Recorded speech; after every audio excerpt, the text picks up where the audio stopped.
दोस्तों शास्त्र द्वारा बताया गया है कि अगर हम किसी भी मकान को 21 दिनों के लिए बंद कर देते हैं, बिल्कुल भी उसे ना खोलें, तो उसमें भूत प्रेत और आत्माओं जैसी काली शक्तियों का रहवास बन जाता है। आज हम आपको एक ऐसी रहस्यमयी घटना के बारे में बताने जा रहे हैं जो कि 10 करोड़ की बिल्डिंग कुछ दिन खाली छोड़ने पर भूतों का रहवास बन गया। तो दोस्तों आइए जानते हैं इस बिल्डिंग का राज। लेकिन उससे पहले अगर आपने हमारे चैनल को अभी तक सब्सक्राइब नहीं किया है तो सब्सक्राइब कर लें और साथ ही साथ बेल आइकन भी दबा दें ताकि हमारे वीडियो की नोटिफिकेशन आपको मिल जाए। तो चलो बढ़ते हैं आज की कहानी की ओर। दोस्तों यह घटना हरियाणा डिस्ट्रिक्ट के होडल जिले की है। आपको यह शानदार और बड़ी खूबसूरत बिल्डिंग दिखाई दे रही होगी। जितनी सुंदरता आपको इस बिल्डिंग की दिखाई दे रही है, उतना ही यह बिल्डिंग खूंखार भी है। इस समय में यहाँ पर इंसानों का नहीं बल्कि भूत प्रेत और आत्माओं जैसी काली शक्तियों का रहवास है। तो दोस्तों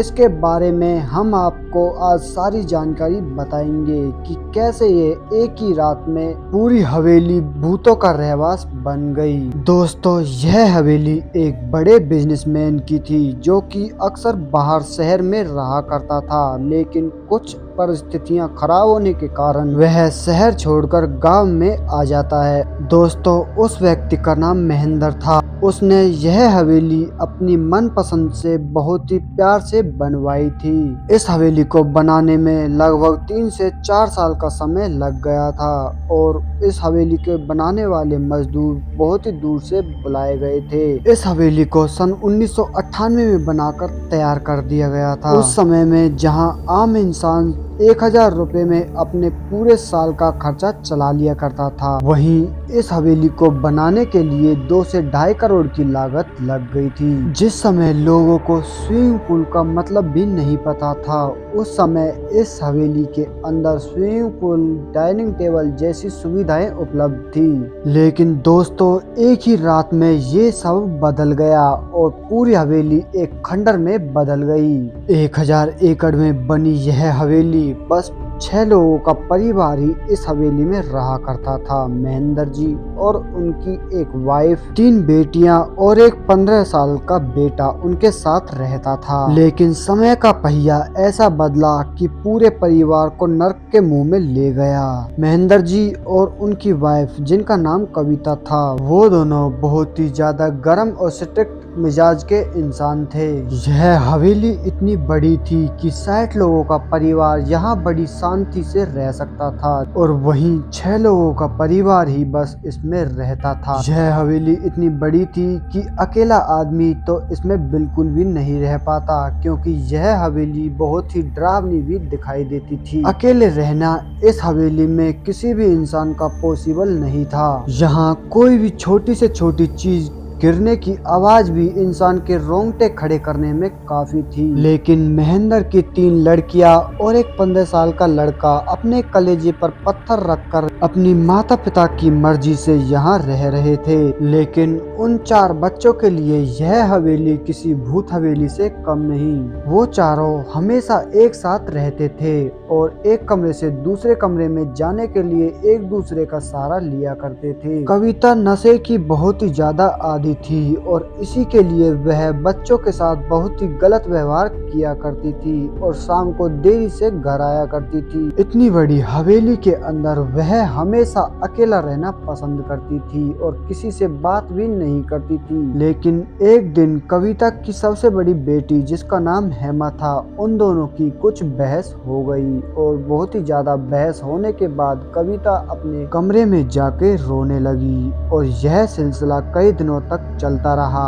वह कविता अपनी बेटी हेमा को रोजाना टॉर्चर करती रही और उस पर ऐसे ही दबाव डालती रही, जिससे हेमा भी अब बहुत ज्यादा परेशान हो चुकी थी। हेमा अब इतनी ज्यादा टॉर्चर हो चुकी थी कि उसे सुसाइड करने के नए नए ख्याल आने लगे और एक रात ऐसी आई कि हेमा ने उसी हवेली के एक कमरे में जाकर अपने आप को फांसी के फंदे पर लटका लिया। लेकिन घर वालों को 2 दिन तक इसकी खबर बिल्कुल नहीं थी और 2 दिन बाद जैसे ही उन्हें पता किया कि हेमा कहाँ है, उन्होंने उस हवेली में उन्हें ढूंढना चालू कर दिया। हेमा की छोटी बहन को हेमा एक फांसी के फंदे पर एक कमरे में लटकी हुई मिल गई, जिससे वह बहुत ही ज्यादा डर गई और बहुत ज्यादा तेज चिल्लाने लगी। हेमा की छोटी बहन उस हादसे को देखकर इतना डर चुकी थी कि वह हमेशा डरी हुई और रोती ही रहने लगी।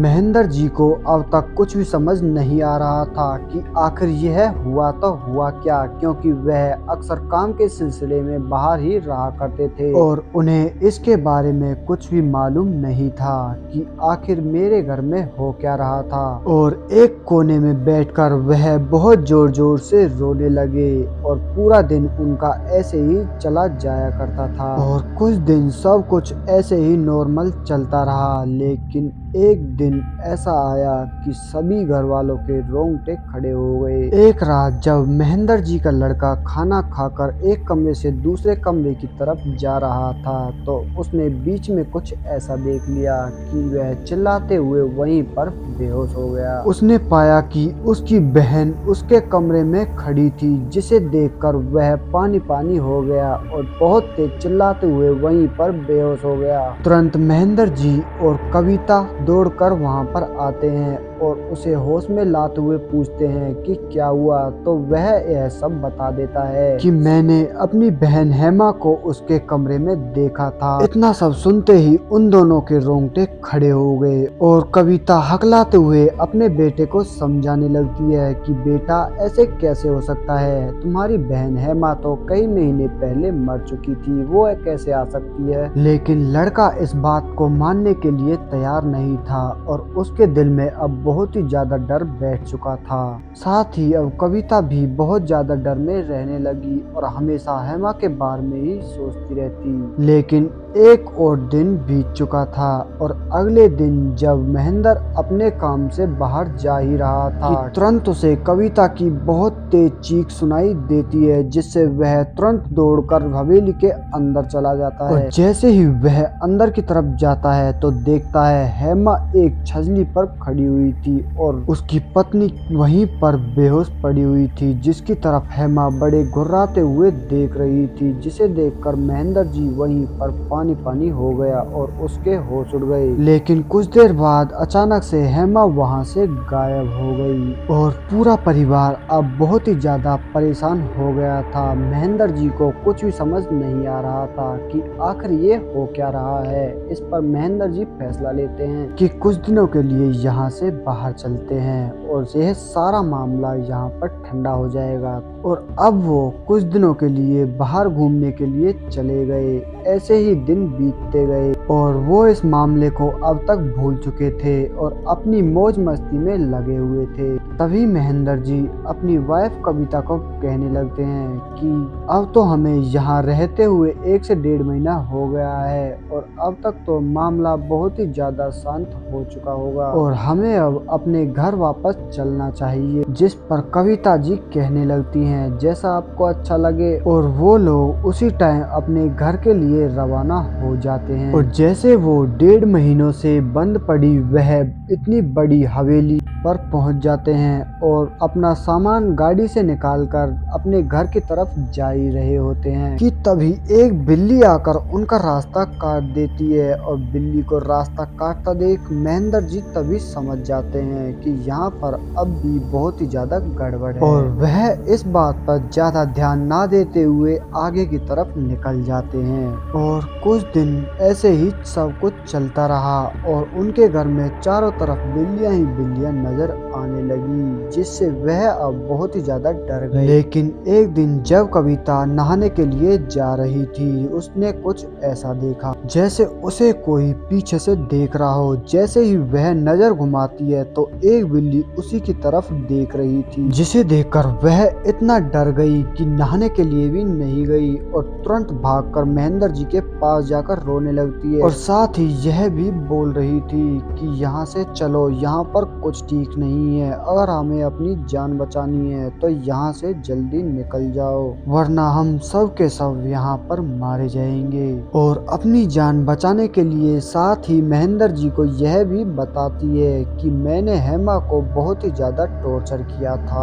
जिस पर महेंद्र जी बहुत ही ज़्यादा गुस्सा हो जाते हैं और एक कोने में जाकर रोने लगते हैं। लेकिन तभी उन्हें एक ख्याल आता है कि अगर यहाँ से जान बचानी है तो यहाँ से अभी के अभी निकलना होगा, वरना वो सारे के सारे मारे जाएंगे। तुरंत वह अपनी कुछ जरूरतों का सामान वहाँ से लेकर वहाँ से निकलने लगते हैं कि तुरंत हेमा उनके सामने आ जाती है और बहुत तेज तेज हंसने लगती है, जिससे वो अब डर से कांपने लगे। और हेमा अब बहुत ही तीखी निगाहों से कविता जी की तरफ घुर्रा रही थी, जैसा कि उसे अपनी नजरों से ही अभी मार दे। ये सब चल ही रहा होता है कि तुरंत एक लड़की की आत्मा और वहां पर आ जाती है। काफी टाइम से बंद पड़ी यह हवेली अब आत्माओं का रहवास बन चुकी थी और पूरी तरह से भूत प्रेत और आत्माएं इसमें अब रहने लगी थी। लेकिन हेमा अपनी छोटी बहन भाई और अपने पापा से बहुत ज्यादा प्यार करने के बाद उन्हें वहां से निकाल देती है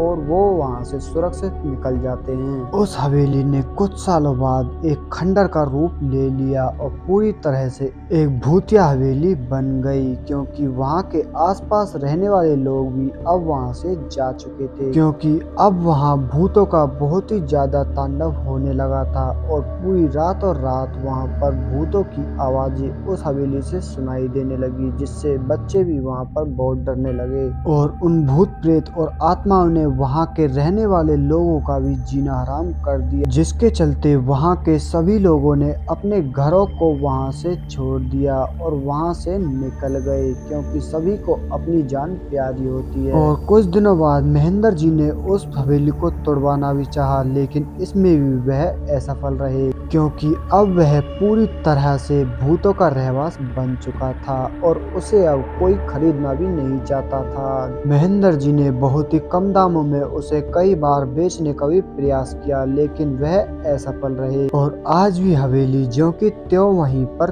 खड़ी है। तो दोस्तों, इस कहानी का शीर्षक यही है, हमें कभी भी अपने बच्चों को टॉर्चर नहीं करना चाहिए और किसी भी परिस्थिति में हमें अपने घर को ज्यादा दिन तक बंद करके नहीं रखना चाहिए, क्योंकि 21 दिन से ज्यादा दिन तक घर बंद रखने पर उसमें भूत प्रेत आत्माओं जैसी काली शक्तियों का साया हो जाता है। और महेंद्र जी भी अगर इतने दिनों तक अपनी इस हवेली को बंद ना रखकर इसका तभी इलाज करा लेते तो आज उनकी इतनी करोड़ों की जायदाद ऐसे ही ना जाती।